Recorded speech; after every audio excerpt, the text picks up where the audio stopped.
Thank you very much, Sophie. Hello there, and a very warm welcome to Wednesday's BBC Channel Islands with me, Charlie McCardle. The headlines tonight.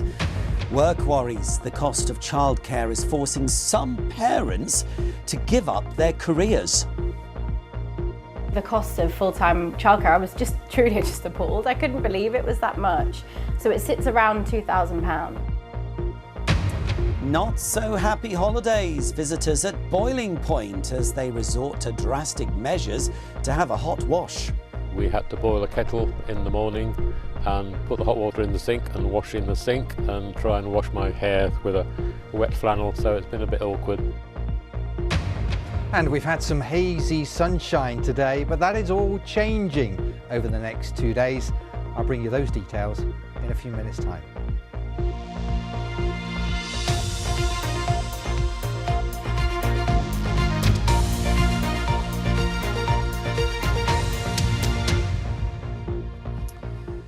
Our top story tonight, and returning to work after having a child can be one of the biggest decisions a parent can make. And with some parents saying it's a decision they can't afford to make. Both Guernsey's and Jersey's governments are being asked to subsidise nursery fees for younger children. But those working in nurseries warn that finding and keeping staff will be the biggest challenge. Jenny Mullen has more. Jess had her daughter Wendy 5 months ago. She's now thinking about returning to work. When I found out the cost of full-time childcare, I was truly appalled. I couldn't believe it was that much. I'm going to have to consider leaving the island, remortgaging. We can't financially afford it as a family. I don't want to give up my career. I love my career. I've worked very hard to build it, but I need help to make sure that my daughter can be in childcare as well. And, you know, I'm not alone in that. I just don't think that it should have to be a choice that I'm making between either having a family or having a career. Jersey's government offers 30 hours of free early years care each week during term time in the year before children start school. But Jess is calling for support to start sooner. There's so many other voices who are saying same here, that I just thought surely something needs to be done so that we as a whole, as a hive, can improve this. It's impacting things like our skilled workforce. Many of our skilled workers are at home, and until there's something done about it, it's not going to change. In Guernsey, the offer from the government is half that of Jersey's. Children can get 15 free hours per week, also in the year before they start school. But finding a place can be difficult. We applied quite early when I was still pregnant, you know, like let's say 9 months ago. And there was already, most places said like, sorry, we're full until mid of July 2024. So it was a little bit difficult. Guernsey's states will debate the provision of childcare next week. Some deputies are calling for free or subsidised care for under twos and an increase in free preschool hours. If we can encourage more parents who otherwise just don't have the choice because it's so expensive to go back to work, I think that has many benefits for the economy. Given the cost of living crisis, given the cost of childcare, given the number of job vacancies we actually have on the island, I think we should act today, like our Chief Minister says. But there are concerns from Guernsey nurseries that they couldn't cope with more demand. We need new staff now to help with our current amount of children, you know. With more staff, we could do wonderful things, but everyone is struggling to find the staff that's needed at the moment. Childcare providers' biggest costs are their staff, and getting the right people is crucial. 80% of your brain is developed by 3. It's absolutely crucial that children have their best start in life and they're cared for by the right people with the right qualifications and the right skills. That in turn is a professional workforce that needs paying. So we've got this very difficult situation where you need to be paying the workforce the money that it deserves. But equally, at the moment, the people that are paying that are the parents that are paying fees. More than 1,500 people have backed Jess's calls for help paying for childcare. She's waiting for Jersey's ministers to respond as families across the islands wait to work out their future. Jenny Mullen, BBC Channel Islands News. Cute. Meanwhile, parents in Guernsey on income support will be expected to work part-time when their youngest child turns 3 instead of 5, under changes to the benefit system. The Committee for Employment and Social Security says it'll make the system fairer, bolster the workforce and help more children benefit from preschool education. The change comes into force from next September. Now, Island Energy has confirmed its main gas plant is back on, and if safety checks continue to go well, it'll start reconnecting customers as planned tomorrow. Islanders have been without gas for 5 days now, but as Amar Ibrahim reports, it's not just people living here forced to cope. Some hotels are still without hot water for catering and laundry facilities.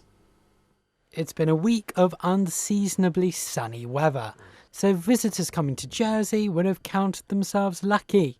But the loss of the island's gas supply has cast a cloud over the tourist sector. In the hotel we are fully electric except for our tumble dryers, and at full capacity that obviously we have a lot of laundry coming through on a daily basis, and we are running out of towels quickly, and we've also run out of pool towels, so yes, it is causing us a bit of a problem. We're lucky we've got everything on the menu, but I know lots of other people are not in that situation. I think the tourists are suffering. Lots of people understand that it's out of all of our control, but certainly a lot has had to change and lots of people are suffering for this. Some hotels have resorted to serving cold meals. Others have had to relocate their guests completely. One particular hotel, we had a group and they were unable to feed them simply because the kitchen was out of action due to the lack of gas. Fortunately, the group had sister hotels and we were able to move them to alternative accommodation. But the problems haven't just been in the kitchen. Some hotels have had no hot water at all. We had to boil a kettle in the morning and put the hot water in the sink and wash in the sink and try and wash my hair with a wet flannel, so it's been a bit awkward, but we did it. I think it was more the restaurant side, the eating outside. There was quite a few places that were shut. Where we stayed at Lahore, they were absolutely brilliant and accommodating what they could, but their kitchens were also impacted because of the gas shortage. We were staying at the Grand Jersey and they have electric water heaters, so the hot water was fine. We were able to have hot showers and baths, swim in the swimming pool. Would this gas incident stop you coming back in the future? No, definitely not. We're coming back, so yeah, I love this place, it's gorgeous. Yes. Tourists, it seems, are a resilient bunch and have done their best just to enjoy the ride, despite the inconvenience. Amar Ibrahim, BBC Channel Islands News, Jersey. You're watching the BBC in the Channel Line. Still to come this evening, we're talking about art and how it's good for you. Also, of course, Dave will be along with your weather forecast. Right now, though, in brief, a roundup of some of the other news tonight from around the islands. And Guernsey's top political committee has defended its calculations over how much it would cost to introduce a goods and services tax after critics claimed it'd be more than double the original estimate, a claim Policy and Resources describes as false and misleading. A quarter of job seekers in Jersey have been looking for work for more than a year. The latest official figures show 700 people registered as unemployed at the end of September, more than 100 fewer than the same time last year. Small businesses in Guernsey can get up to £5,000 to help make their premises more accessible. Employers in Guernsey, Herm and Jetu have a duty to carry out reasonable adjustments for disabled staff under newly introduced equality laws. A charitable trust is helping restore the herd at a Jersey farm after its cows died unexpectedly last winter. More than 100 cattle died in the suspected botulism outbreak at Woodlands Farm. A grant from the Howard Davis Farm Trust has helped replace nearly 60 of them. It's bad news. There'll be no Christmas Battle of Flowers parade in Jersey for the second year running. Organisers say they just don't have the resources to put on the event, which sees floats from the summer festival repurposed for a winter parade through central St Helier. Right, a Jersey art therapy charity is aiming to shine a light on those who've survived the darkness of domestic abuse. Kairos Arts has created a special piece of artwork based on the personal experiences of one survivor. We went along to the Salvation Army Cafe to take a look. sculpture.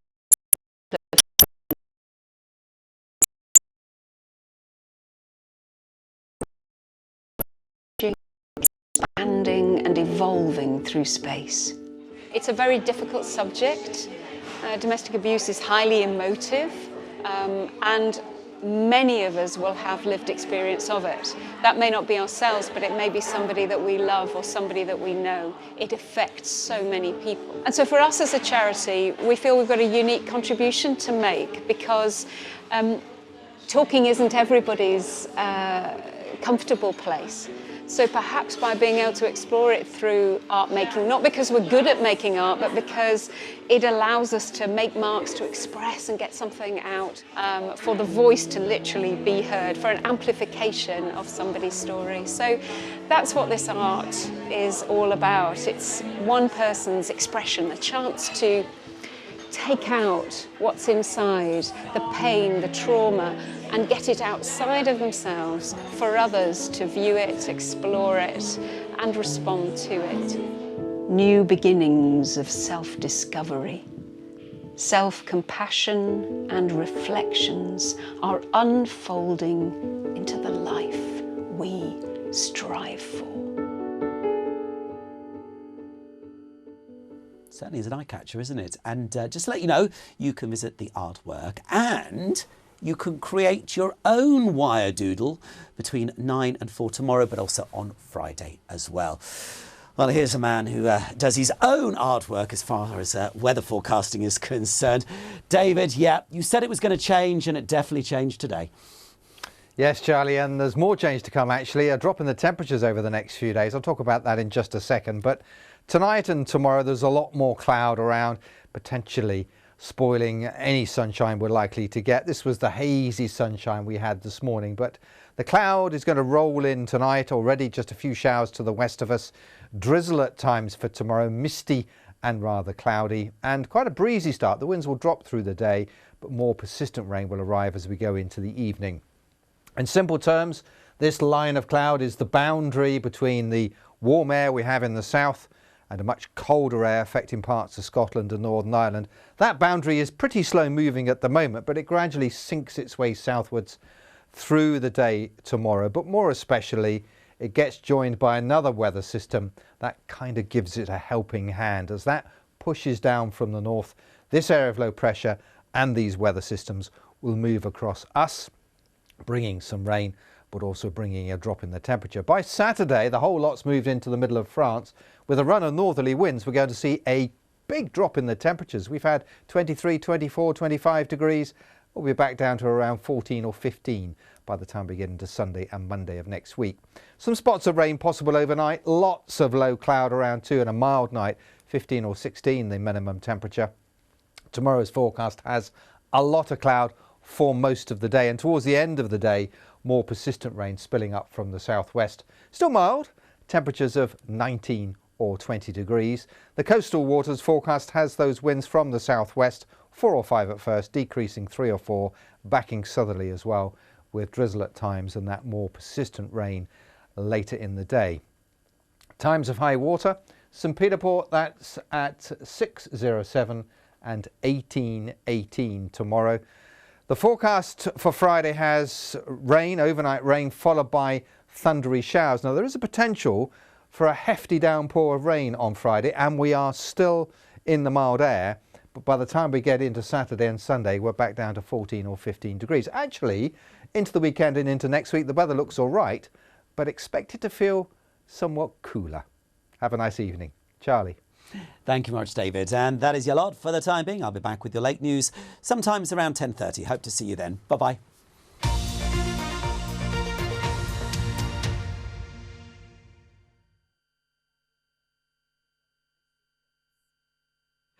Now, in a matter of weeks, former Royal Marine Sam Cox will be starting his attempt to break the world record for the longest solo unsupported cross